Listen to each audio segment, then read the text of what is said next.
नमस्कार दोस्तों, India news in खबर पे आप सभी का स्वागत है।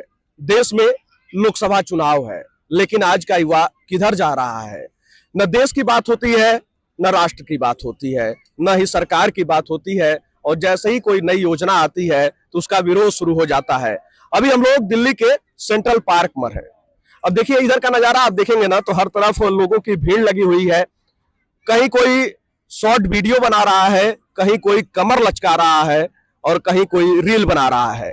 लेकिन जब बात देश की होती है, देश का सवाल पूछा जाता है, तो इन्हीं लोगों के अंदर से आवाज नहीं उठती है, यही लोग नहीं बोल पाते हैं। खैर, हम लोग प्रयास करेंगे फिर भी लोगों से बातचीत करने का कि आखिर लोकसभा चुनाव जो है उसके बारे में लोग क्या सोचते हैं। हमने भी सोचा कि थोड़ा एकदम बैठका टाइप का कार्यक्रम होना चाहिए। देखिए हम भी पार्क में जो है जमीन पर ही बैठे हुए हैं और इस हरी हरी घास का आनंद जो है ना वो अलग ही होता है। लोकसभा चुनाव नजदीक है, क्या माहौल है इस बार? इस बार जो है माहौल अच्छा है और मोदी जी ने अच्छा कार्य किए और साइंस को बहुत बढ़ावा दिया है और इनके आगे देश में विदेश में प्रतिष्ठा का बहुत ऊंचा वो हुआ है। और अब के बार 400 से भी पार इसकी सीट आएंगी बीजेपी की। और जो है बहुत टेक्नोलॉजी को बढ़ावा दिया है, इन्होंने सड़कें बनवाई हैं और सब कुछ अच्छे कार्य किए हैं। और इसके खिलाफ जो भी विपक्ष है वो बिल्कुल बेकार है और मोदी जी बहुत ऊपर देश को ले जाएंगे। आप कह रहे हैं कि मोदी जी जो है देश को बहुत ऊपर ले जाएंगे, उधर विपक्ष कह रहा है, उधर राहुल गांधी कह रहे हैं कि जो है बेरोजगारी महंगाई चरम पर है, युवा परेशान है, उनके पास रोजगार नहीं है और जो है हम आएंगे तो ये सब कुछ खत्म कर देंगे।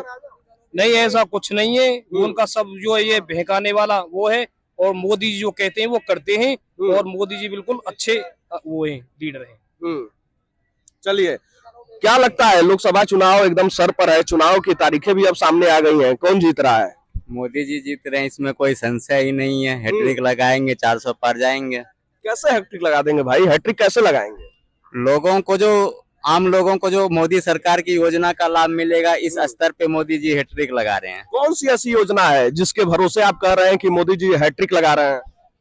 कांग्रेस के 60-70 साल शासन के बाद भी लोगों को घर में धुएं पे लक्कर पे खाना बनाना पड़ता था। मोदी जी ने आके उज्ज्वला योजना के तहत उसको गैस सिलेंडर की उपलब्धता कराई घर में। उसकी घर की एक तो फैसिलिटी बढ़ी, दूसरी जो बीमारी होती थी घर में सारे धुआं होता था, सारे फैमिली धुएं से परेशान रहता था, उसको दूर करा। आंखों की जो जल्दी बीमारी हो जाती थी धुएं के कारण वो रुक गया। दूसरी बात जो शौचालय दिए लोगों को, शाम को गांव देहात में जाके अंधेरे का इंतजार करना पड़ता है शौचालय करने के लिए, उसने मोदी जी ने शौचालय उपलब्ध कराया। और दूसरी आवास योजना की उसको तेजी लाया। आवास राहुल गांधी नहीं कर सकते हैं? राहुल गांधी न्याय यात्रा निकाले हुए हैं। राहुल गांधी तो सिर्फ न्याय यात्रा निकाल रहे हैं। हिंदुस्तान पे 60-70 साल शासन तो कांग्रेस का ही रहा, फिर भी कांग्रेस ने ये मूलभूत लोगों की जो सुविधाएं थे वो उपलब्ध नहीं करा पाया। कांग्रेस तो यही कह रही है कि ये सब मेरा किया धरा है, ये बस आके फीता काट जा रहे हैं।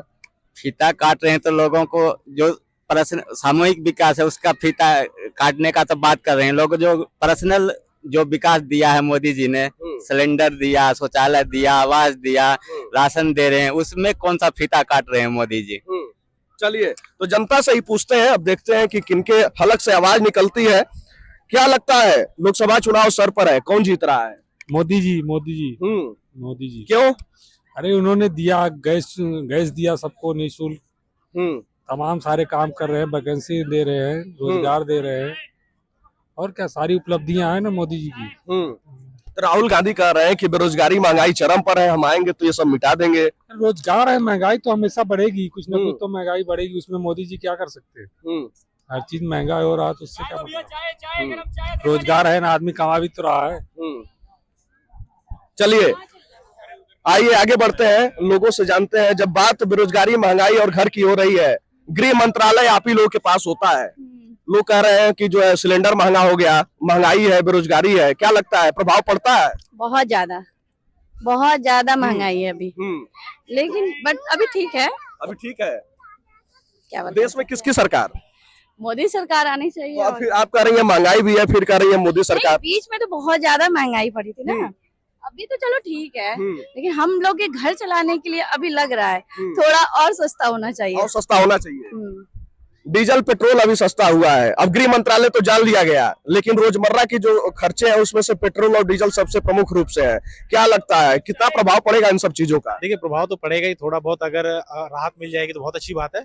लेकिन ये है ना कि देखिए समय के साथ साथ महंगाई दर भी अगर बढ़ती है तो कोई दिक्कत वाली बात नहीं, क्योंकि लोगों की जो इनकम भी बढ़ रही है। इनकम तो नहीं बढ़ रही है। नहीं, जैसे हर क्षेत्र में, हर क्षेत्र में है। तो पॉपुलेशन भी तो उसका मैटर करता है ना। आप देखिए घर में ही ये विवाद पैदा हो गया। नहीं, घर में विवाद नहीं पैदा हुआ। मैं ये कहता हूँ पॉपुलेशन अगर जब तक आपकी बढ़ती रहेगी तब तक ऐसी बेरोजगारी रहेगी, उसमें सरकार कुछ नहीं कर सकती। सरकार के पास लिमिटेड सीटें होती हैं। अब आप सोचोगे 140 करोड़ जनता को हम सरकारी नौकरी दे दे तो वो पॉसिबल नहीं है। ठीक है, उसके लिए आपको बिजनेस करना चाहिए या आपको प्राइवेट सेक्टर में जाना चाहिए, और फिर लोगों को आरक्षण का लाभ मिल ही रहा है। तो अब आप सोचोगे कि अब मोदी 2014 में आया, 2014 से 2024 तक आप सोचोगे 140 करोड़ जनता को अगर सरकारी नौकरी बांटता रहे तो पॉसिबल नहीं है। तो वो तो हर किसी सरकार में यही आता है, यही होता है। कोई नहीं दे सकता किसी को इतनी ज्यादा नौकरियां, जितनी लिमिटेड सीटें होती है उतनी दे पाएगा, उससे ज्यादा कोई नहीं दे पाएगा। बाकी विपक्ष तो इसी पे सवाल उठा रहा है ना कि जो है हम आएंगे तो बेरोजगारी महंगाई मिटा देंगे। ऐसा कुछ नहीं है। अगर बेरोजगारी महंगाई मिटानी होती तो आपका स्टेट में जो गवर्नमेंट है उसमें क्यों नहीं मिटा रहे हो आप? सेंटर में ही सारी मिटाओगे। मतलब सेंटर में आपके पास छड़ी रहती है, 2014 पहले वो छड़ी कहाँ थी, और 2014 के बाद वो छड़ी अब तुम्हारे पास आ गई है। ऐसा कुछ नहीं होता, ये फिर बेवकूफ बनाने वाली बात होती है। स्टेट में आपने कितनी महंगाई घटाई, स्टेट में आपने कितने लोगों को नौकरी दी। राजस्थान में आपकी सरकार थी, आपकी वहाँ कर्नाटक में सरकार है, झारखंड में आपने संयोग से सरकार चला रहे हो, हिमाचल में आपकी सरकार है। हिमाचल में तो जो अडानी ग्रुप ने वो सीमेंट का प्लांट लगवाया था वो तुमने बंद करवा दिया, गवर्नमेंट जैसे तुम्हारी आई। तो ये सारी चीजें कहने की बात होती है, बाकी आएगी मोदी ही। नया यात्रा का कोई फर्क पड़ेगा? कोई यात्रा का फर्क नहीं पड़ेगा। ये सब ऐसी यात्राएं चलती रहेंगी, लोग लड्डू पेड़े खाएंगे, अपने अपने घर को जाएंगे, और फिर जब 4 जून को रिजल्ट आना है, 4 जून के बाद सारे जो है ईवीएम पे माथा पटकेंगे कि ईवीएम जी हैक हो गया, ईवीएम हैक हो गया। चलिए, तो ईवीएम का तो ठीकरा हर जगह फोड़ा ही जा रहा है। राहुल गांधी को जानती हैं? क्यों नहीं जानूंगी, जानती हूँ। जानती हूँ। कैसे नेता है? बहुत बकवास नेता है। हाँ? बहुत बकवास नेता है। क्यों? वो तो कह रहे भाई युवा नेता है। बहुत बकवास नेता है। खुद ही नहीं समझ पाते मैं बोलना क्या है। हाँ। और बड़बोले आदमी की तरह बकबक बकबक करना है, समझ में नहीं आता उनको बोलना क्या है, समझना क्या है। उनकी गलती नहीं है। जो उनके जो वो होते हैं ना राइटर, जो उनकी स्क्रिप्ट लिखते हैं, वो सबसे ज्यादा उनको नुकसान तो वही पहुंचा रहे हैं। अच्छा, क्यों गड़बड़ लिख देते हैं? वो ऐसा कुछ लिख देते हैं कि भाई आदमी के दिमाग में नहीं पड़ता। मतलब हमारी तो छोड़ो, जो उनके आसपास जो नेता बैठे रहते हैं वो देख के मुस्कुराने लगते हैं कि ये क्या बोल रहे हैं। तो हम तो आम जनता है। चलिए, आम जनता ही तो सर्वोपरि है, आम जनता ही तो सबको चुन रही है। क्यों चचा, कौन जीत रहा है 2024? अभी दोबारा भी मोदी जी आएंगे। मोदी जी आएंगे। क्यों? 15 साल वही आएंगे अभी। 15 साल यानी कि तीसरा टर्म भी दे रहा है। हाँ जी। हाँ?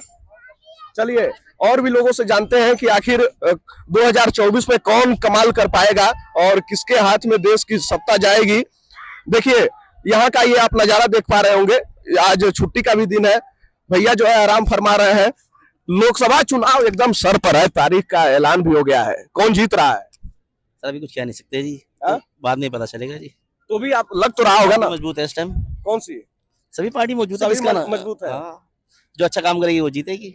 अभी जो मौजूदा सरकार थी अच्छा काम की है। हाँ सही कर रही है काम तो। आप कहाँ से आते हैं? ये दिल्ली से ही हम। नई दिल्ली। लोकसभा आपका नई दिल्ली पड़ता है? हाँ नई दिल्ली। नई दिल्ली का क्या माहौल है? मीनाक्षी लेखी जो है बीजेपी से सांसद थी, बढ़िया काम करा उन्होंने भी। हाँ। अब आगे भी अच्छा काम करेगी। आप बताओ कौन जीतेगा? कौन जीतेगा? अच्छा ये बताओ, नरेंद्र मोदी को जानते हो? कौन है? कौन है बताओ? हाँ? बताओ कौन है? अच्छा, राहुल गांधी को? राहुल गांधी हो जानते हाँ? नरेंद्र मोदी जी कौन है? हमारे प्रधानमंत्री है ना। राहुल गांधी को नहीं जानते हो? चलिए, तो और भी लोगों से जानते हैं। बच्चे तो मन के सच्चे होते ही हैं, बच्चों की राय भी जरूरी है, क्योंकि बच्चे ही जो है देश के भविष्य है। अब देखिए, हर तरफ जो है यहाँ पे लोग बैठे हुए हैं, लेकिन कौन अपनी राय रखेगा? ये देखिए, 2 युवा साथी भी हमारे साथ भूजा मुरमुरा का मजा ले रहे हैं।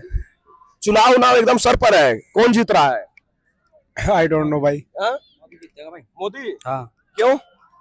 वही सही है जीतने लायक। हाँ। क्यों? राहुल गांधी? हम उसको डालते नहीं वोट। हाँ। क्यों? राहुल गांधी तो कह रहे हैं कि युवा बेरोजगार है, महंगाई चरम पर है। हम तो नहीं बेरोजगार, हमारा तो चल रहा भाई बढ़िया काम। बढ़िया चल रहा है। 2024 में एकदम बीजेपी आ रही है। वही आएगी भाई, कोई नहीं रोक सकता। आप कहाँ से हो? दिल्ली से। दिल्ली कौन सा लोकसभा पड़ता है? हमारे लक्ष्मी नगर में है, लक्ष्मी नगर रहते हैं वहीं पे। तो वहाँ से मौजूदा सांसद कौन है? वो केजरीवाल शायद है ना, कौन है? हाँ, का? कौन है, क्या नाम है, नाम तो याद अच्छा, नहीं। चलिए ठीक है। तो आम आदमी पार्टी विधानसभा में है, वो कुछ काम धाम की है? क्योंकि इंडिया गठबंधन जो कांग्रेस और आम आदमी पार्टी एक साथ दिल्ली में चुनाव लड़ रही है, उसका कुछ प्रभाव पड़ेगा?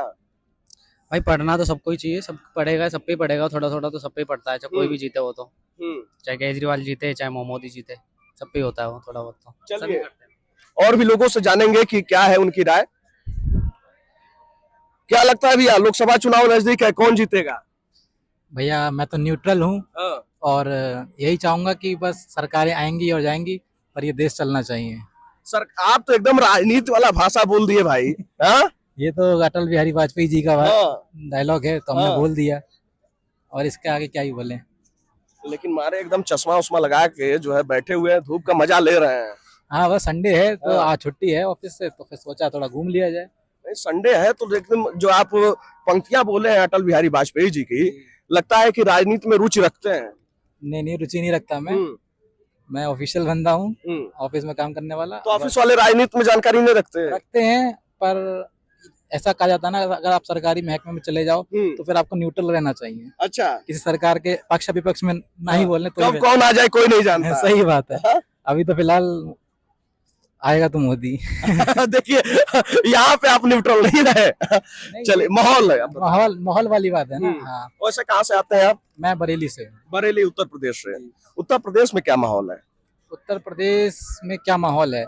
उत्तर प्रदेश में देखो भैया, सरकारें तो जो विपक्ष में है थोड़ी बहुत, वो सपा ही है बीजेपी के आसपास में, वरना फिर मुझे लगता नहीं कि इसके अलावा कोई और सरकार है जो आ सकती है।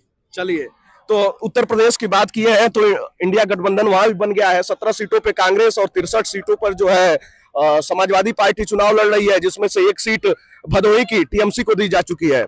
यहाँ भी लोग धूप का मजा ले रहे हैं। 2024 चुनाव एकदम सर पर है, तारीख भी अब सामने आ गई है। क्या लगता है, क्या माहौल है? तो मोदी जी जीतेंगे। कहे हो भाई, राहुल गांधी नया यात्रा कर रहे हैं, बकायदे पूरा देश भ्रमण कर रहे हैं, कह रहे हैं कि जो है बेरोजगारी महंगाई हम मिटाएंगे। उनके बस के बात नहीं है इंडिया संभालना सर। इंडिया संभालना उनके बस की बात नहीं है? बिल्कुल नहीं। क्यों? अभी भारत जोड़ो यात्रा चल रही थी पूरे भारत में, किसी को पता ही नहीं चला कहाँ पे यात्रा है, कहाँ पे रुकी है, कहाँ उनकी जनसभा शुरू होने वाली है। मोदी जी आएंगे 400 पार। 400 पार एकदम। आप कहाँ से हैं? हम सर बिहार से। बिहार से? अरे बिहार में तो एकदम राजनीतिक खलबली, जब नहीं तब, जब टीवी खोलो, जब रात सुबह हुई तो पता नहीं कौन सी खबर आ जाएगी, कब नीतीश कुमार किधर चले जाएंगे। आप लोग परेशान नहीं होते हैं? परेशान क्या, ऐसी अब आ ही गई है पर नहीं, परेशान नहीं होते हैं। चलिए, विश्वास है, पलटू चाचा पे विश्वास है। विश्वास है क्या? अब नहीं पलटेंगे? अब नहीं पलटेंगे। अब नहीं पलटेंगे? अब अच्छे साथ जुड़े हैं। अच्छा, अच्छे जगह पे जुड़े हैं। अच्छे जगह पे। अब चलिए, तो देखिए लोग अपनी अपनी राय रख रहे हैं। यहाँ भी थोड़ा हम लोग जानकारी लेंगे। गृह मंत्रालय जिनके पास होता है उनसे जानकारी लेना बहुत ज्यादा जरूरी है। लोग कह रहे हैं कि बेरोजगारी महंगाई है, घर का काम धाम आप ही लोग संभालती हैं, हाँ? इनको नहीं आती है। आप बताइए, आप कहाँ से हैं? भैया आप हैं कहाँ से? नेपाल से। यहाँ दिल्ली में आप कब से रह रहे हैं? आए हैं 2-4 दिन में। अच्छा, घूमने आए हैं। कैसा लगा दिल्ली आकर? बहुत बढ़िया भी, हाँ? बहुत बढ़िया है। साफ सफाई सब है? ठीक है, बढ़िया है। हाँ। लोग कैसे हैं? बहुत अच्छे हैं लोग। अब तो पता चलेगा जब मिलेंगे तो। 2 दिनों में आप जो भ्रमण किया उसमें बताइए। नहीं, ठीक है, बढ़िया है। चलिए, तो देखिए हर तरीके की राय लेनी जरूरी है कि आखिर जो लोग बाहर से घूमने आ रहे हैं उनको कैसा लग रहा है, क्या माहौल है। देखिए, युवाओं से बिना राय लिए काम नहीं चलेगा। लोकसभा चुनाव एकदम सर पर है, तारीख भी अब सामने है। क्या लगता है, कौन जीतेगा? वैसे तो देश का माहौल एक तरफा लग रहा है, बट देश के मुद्दे बहुत अलग अलग है। चाहे सरकार मोदी की ही आए, बट मुद्दे तो बेरोजगारी और युवाओं के और विकास के बहुत सारे मुद्दे वो रहेंगे ही हमेशा। और युवाओं का विकास और बेरोजगारी का आपने जिक्र किया, राहुल गांधी तो कह रहे हैं कि महंगाई और बेरोजगारी जो चरम पर है, अगर हम सत्ता में आए तो वो सब निपटा देंगे, सब सही कर देंगे। क्या लगता है आपको? वादे तो हर कोई करता है लेकिन इतना आसान नहीं है। वादे करके तो सारे लोग सत्ता में आते हैं, बट आफ्टर कुछ समय के बाद सब मुकर जाते हैं, संसाधनों की कमी होने लग जाती है सबके पास, तो ये चीजें हैं सब। आप कहाँ से आते हो? मैं भागलपुर बिहार से। भागलपुर बिहार। बिहार में तो जब राजनीतिक उथल पुथल हर 24 घंटे चलती रहती है, जब टीवी खोलो तो पता चला नीतीश चचा इधर, चचा पलट जाते हैं। हाँ। हमारे चचा वही है ना, पलटू चचा कहते हैं उन्हें।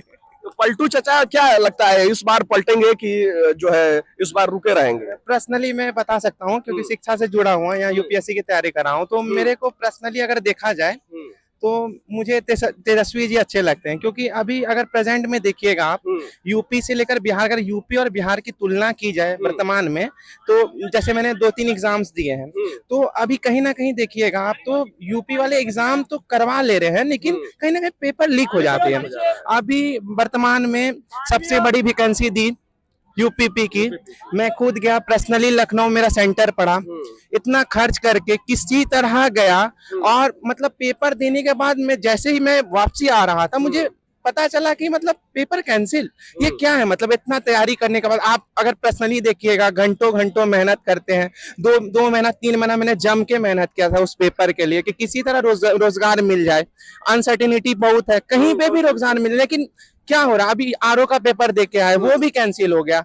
अभी क्या ही बोले, इससे अच्छा हमारा बिहार है। अभी देखिएगा पर्सनली इतनी नियुक्तियां हुई, जैसे टीचर को ही ले लीजिए, और सबसे अच्छी बात अभी प्रेजेंट बिहार गवर्नमेंट की ये लग रही है कि वो वैकेंसी जो दे रहे हैं, जो भी वादा कर रहे हैं मतलब शिक्षा के क्षेत्र में, वो करके दिखा रहे हैं। और इसके लिए कहीं ना कहीं हम तेजस्वी जी को मतलब दिल से आभार व्यक्त करना चाहेंगे, क्योंकि उन्होंने इस मुद्दे पे, क्योंकि हम लोग युवा हैं, हम लोग को क्या चाहिए, हम लोग को तो रोजगार चाहिए, ठीक है। और मोदी जी या प्रेजेंट गवर्नमेंट देखिएगा, हर चीज में जो भी उनका मैनिफेस्टो उन्होंने काम किया, पर्सनली हम मतलब जो भी पढ़ते हैं, हर चीज हर सेक्टर में उन्होंने काम किया, लेकिन कहीं ना कहीं आज का युवा जो है ना, वो उसको रोजगार चाहिए, उसको एक मतलब ये चाहिए कि अगर मैं कोई एग्जाम दे रहा हूँ, ठीक है, अगर 50 सुरक्षित तरीके से हो। अभी टीचर का मतलब एग्जाम था बिहार में, वो भी सुनते हैं लीक हो गया। अभी सिर्फ और सिर्फ एक यूपीएससी बची है, जो कि कहीं हम लोग जाते हैं तो लगता है कि नहीं, कुछ ऐसा नहीं होगा। अभी ऐसा है कि वो परीक्षा देकर निकले तो ऐसा नहीं लगेगा कि हाँ लीक हुआ होगा। और जैसे अभी बीपीएससी 30 सितंबर को, बस मतलब जाने से पहले ये सोचता हूँ कि बस भगवान में पेपर जैसा भी जाए कोई मतलब नहीं, कम से कम लीक ना हो, बस ये आजकल दुआ करनी पड़ती है। और मेरे को बहुत खराब लगता है, ठीक है, आप देश दुनिया घूमे, वहां पे भारत की छवि कुछ भी दिखाया जाए, अगर प्रेजेंट में अगर किसी पब्लिक से पूछेगा बिहार मतलब भारत की छवि, तो कहीं ना कहीं आपको निराशा नजर आएगी हर क्षेत्र में। बस यही है भैया। आप कह रहे हैं कि तेजस्वी यादव जो है, ये बीपीएससी की भर्ती का आपने जिक्र किया, उधर नीतीश कुमार कहते हैं कि ये सारी भर्तियां योजनाएं तो हमारी थी। भैया वो चचा, मैं पर्सनली उनसे कोई मतलब ये नहीं है, बस यही बोलूंगा, वो मतलब जैसे अभी प्रॉमिस डे था भैया, मैं पर्सनली बता रहा हूँ, तो प्रॉमिस डे पे जितने भी बिहार के युवा हैं, वो उनका मतलब चित्र लगा के यही दर्शा रहे, हैप्पी प्रॉमिस डे। इससे क्या पता चला, बस एक ही चीज पता चला है कि चचा जब खुद के नहीं है तो दूसरे के कैसे हो सकते हैं। चचा क्या प्रॉमिस किए हैं? पलटी मारेंगे? कभी पलटी ऑब्वियसली मारेंगे। वो चाचा को सिर्फ चाहिए उनकी कुर्सी, बस उनको सिर्फ प्यारी है उनकी कुर्सी, यानी कि कुर्सी से प्यार हो गया है। कुर्सी से प्यार, वो जानते हैं, सिर्फ एक ही बात जान रहा हूँ, वो सिर्फ और सिर्फ इतिहास बनाना चाहते हैं, सबसे ज्यादा कुर्सी पे रहेगा तो हम ही रहेंगे, बस वही है, उनको कोई लेना देना नहीं है। कोई आए जाए सत्ता में वही रहेंगे, कुर्सी पे वही रहेंगे। आप ही बोलिए, वो एक ही चीज बोलते हैं कि मैंने अल्कोहल को बैन कर दिया। अरे आप देखिए तो बिहार कहाँ जा रहा है, किस चीज में उन्नत है बिहार, किस चीज में? आपको विश्वास नहीं होगा भाई, अगर दिल्ली में 5 साल से रह रहा हूँ, मेरे को मतलब बोलने में भी बुरा लगता है कि मैं बिहार से हूँ पर्सनली, क्योंकि वो पूछता है क्या कर रहा है तुम्हारा गवर्नमेंट, हर चीज में पीछे है बिहार। उधर के युवा को अब ये पर्सनली बीपीएससी में बता रहा हूँ, हर स्टेट का एक मतलब एजेंडा होता है कि वो ना स्टेट का मतलब क्वेश्चंस को ज्यादा रखते हैं। इन्होंने क्या किया इस बार बीपीएससी में, इन्होंने 6 प्रश्न दिए, वो भी सिंपल। उसमें क्या अदर स्टेट वाले भी हैं, वो ये बोलते हैं सभी स्टेट्स का स्वागत है, दूसरे स्टेट्स वाले तो नहीं करते। हम लोग फिर कहाँ जाएंगे, बिहार वाले कहाँ जाएंगे फिर? यानी कि हाँ। बीपीएससी में भी ये सवाल उठा था कि दूसरे स्टेट के लोग आकर परीक्षा देते हैं, तो उसको आप किस रूप में देख रहे हैं कि नहीं ऐसा नहीं होना चाहिए? भैया मैं ये नहीं बोलता हूँ, मैं बोलता हूँ ठीक है, सबको चाहिए, जैसे हम भी हैं। अगर मैं भी उत्तर प्रदेश की परीक्षा भरता हूँ तो वो खुला मतलब होना चाहिए प्रतिस्पर्धा, लेकिन वो कहीं ना कहीं एक मतलब हर राज्य को अपना एक पावर है। अगर आप अपना करवा रहे हैं तो आपको एक पावर है कि आप ऐसा तो कुछ कर सकते हैं कि मतलब जो भी बिहार के क्वेश्चंस है उसको ऊपर रख सकते हैं, ताकि जो बिहार वाले जो अभ्यर्थी हैं वो टैकल कर सके, उनको ज्यादा से ज्यादा मतलब जॉब्स मिल सके। अब उनका क्वेश्चंस रहता है, और अभी जो प्रेजेंट में ऐसा है ना, आईआईटी वाले सब आके मतलब इस तरह से हर क्षेत्र में उन कहीं ना कहीं, जैसे बीपीएससी हो यूपीएससी हो, हर जगह यही, बस यही उनसे इस बार विनम्र निवेदन है कि इस बार अच्छा से परीक्षा बस करवा ले, वही सही है। बिहार में राजनीतिक सुगबुगाहट और भी तेज है जब से चुनावी रणनीतिकार प्रशांत किशोर जनसुराज यात्रा निकाले हुए हैं। क्या लगता है उस यात्रा का क्या प्रभाव पड़ेगा? अभी देखिए बिहार वाले तो सुधरने वाले हैं ना भैया, उनको सिर्फ और सिर्फ चाहिए जाति, सिर्फ जाति। अगर सीधी सी बात है, पर्सनली अगर किसी ऐसे मैं किसी को टारगेट नहीं कर रहा हूँ, किसी आता है यादव भाई मैं तेजस्वी को दूंगा, या फिर मुसलमान मैं बीजेपी को नहीं, मतलब उनके साथ क्या है, सिर्फ जाति। और ये जब तक रहेगी, हमारा बिहार पीछे था, पीछे ही रहेगा। और ये हम यूथ को मतलब सोचना पड़ेगा भैया इस चीज के लिए। हम तो सोचते हैं पर्सनली, इवन मेरे पेरेंट्स भी यही बोलते हैं कि जैसे मेरे को तो अधिकार है ना, मैं तो वयस्क हूँ, मेरे को अधिकार है बोलने का हर चीज में। मैं भी पर्सनली बोलता हूँ तो मेरा भाई बोलता है इनको दे दो, ये दो, मतलब ऐसा बना के रख दिया ना माहौल बिहार के अंदर। वो यही बोलते हैं सिर्फ अपने जात वाले को मतलब ये देना है, लेकिन वो लोग कहाँ करे, वो कुछ नहीं कर रहे हैं। ना यादवों का हो सका है, ना मतलब जो भी ले लीजिए। पर्सनली किसी को टारगेट नहीं करना चाहूंगा। अभी चाहिए कि एक अच्छी सरकार बने, चाहे किन्हीं की बने, और वो कम से कम 5 साल अच्छे से काम करे, उसके बाद तो फिर उनको मतलब। प्रशांत किशोर को आप किस रूप में देखते हैं? क्या वो जो विधानसभा चुनाव होगा 2025 में, उसकी तैयारी तो वो कर ही रहे हैं, तो क्या वो बिहार को सुधार पाएंगे? भैया ये तो मैं पर्सनली भाई किसी के अंदर नहीं बता सकता हूँ। अगर 14 में भी नरेंद्र मोदी जी आए, हर हर मोदी घर घर मोदी, जो भी उनका मतलब ये था, लेकिन पर्सनली देखिए किसी को टारगेट नहीं कर सकते हैं आप। अगर वो है अच्छा काम कर रहे हैं, एक हम लोग जिस क्षेत्र से आते हैं भागलपुर, और उनका बस यही रहता है, भागलपुर बड़ा पुल गिरा तो बस वो तो बस किस चीज के लिए गिरा तो पता ही है आपको। मतलब मैं क्या ही बोलूं, उसमें भागलपुर का सबसे बड़ा ये रहता है ना, सत्ता अगर बीजेपी की रहती है तो, लेकिन वहां पे पलट ही जाता, ऑपोजिशन मतलब आ जाता है सत्ता में बहुत। और कहीं ना कहीं आप अगर देखिएगा हमारे बिहार में, तो जैसे सिल्क इंडस्ट्री वगैरह जो भी है, सिल्क का गढ़ माना जाता है हमारा भागलपुर। उसके बाद अगर मतलब बहुत इतना मतलब सोर्सेस है वहां पे, लेकिन कहीं ना कहीं वर्तमान में यूज नहीं कर पा रही है उसको। पटना हो या भागलपुर, पटना के बाद एजुकेशन हब माना जाता है, लेकिन कहीं ना कहीं उस चीज को यूज नहीं कर पा रही है। अभी हाल ही में मैं तो इधर ही हूँ, मैं न्यूज ज्यादा मतलब ये रहता हूँ, तो कैंसर अस्पताल खुली है, तो बहुत बड़ी बात है। अगर मतलब अभी देखिएगा मतलब पटना के बाद अगर कहीं पे मेडिकल का है, तो हमारा जवाहरलाल नेहरू, वो कहीं ना कहीं संसाधन बहुत है। अब सबसे बड़ी देन है ज्योग्राफी में देखिएगा तो गंगा बैंक्स के किनारे हमारा पूरा बिहार है। अगर देखा जाए तो फूड प्रोसेसिंग इंडस्ट्रीज वगैरह खुल सकती है, लेकिन क्या करिएगा, कुछ कर ही नहीं रहे हैं। सबको जाति चाहिए, जाति। बस 5 साल होता है, 4 साल कुछ काम नहीं करते हैं, उसके बाद बोलते हैं ये किया वो किया, बस यही है। चलिए, लगा आपको देख कर कि आप जो है यूपीएससी अभ्यर्थी हैं, और जिस तरीके से आपने अपनी बातों को रखा, बिहार की राजनीति का जिक्र कर रहे थे। चचा तो पलटी मार ही गए हैं, लेकिन अब देखना होगा कि इस बार भी मारेंगे, जरूर मारेंगे, लग रहा है। ये तो जनता की राय है, और लोग अपनी अपनी राय रख ही रहे हैं। बिहार की राजनीति भी जातिगत वोट बैंक में बटी हुई है। चाहे वो दरभंगा एम्स को देख लीजिए, जो उसको लेकर राजनीति अभी तक चल रही है। एम्स है कहाँ? राजनीति चल रही है कि प्रदेश सरकार कर रही है कि केंद्र सरकार जमीन नहीं, केंद्र सरकार कर रही है कि प्रदेश सरकार जमीन नहीं एक्वायर कर पा रही है, इसलिए विलंब हो रहा है। वही मैं सोच रहा हूँ कि कब बनेगा, कब दिखेगा। वो तो बोल रहे हैं कि दरभंगा एम्स है, लेकिन मैं सोच रहा हूँ जाऊँ तो देखो कहाँ पे दरभंगा एम्स है। कम से कम चाचा ये भी चीज सोचे। देखिएगा, थोड़ा दूरबीन लगा लीजिएगा, क्या पता दिख जाए बस। चलिए, तो देखिए जनता ही बताएगी। आपको क्या लगता है? इन दोनों की राय से मैं पूरी तरह सहमत हूँ। Thank you. चलिए, तो देखिए युवाओं की ये राय है कि लोग क्या सोचते हैं और किस तरीके से अपनी बातों को रख रहे हैं।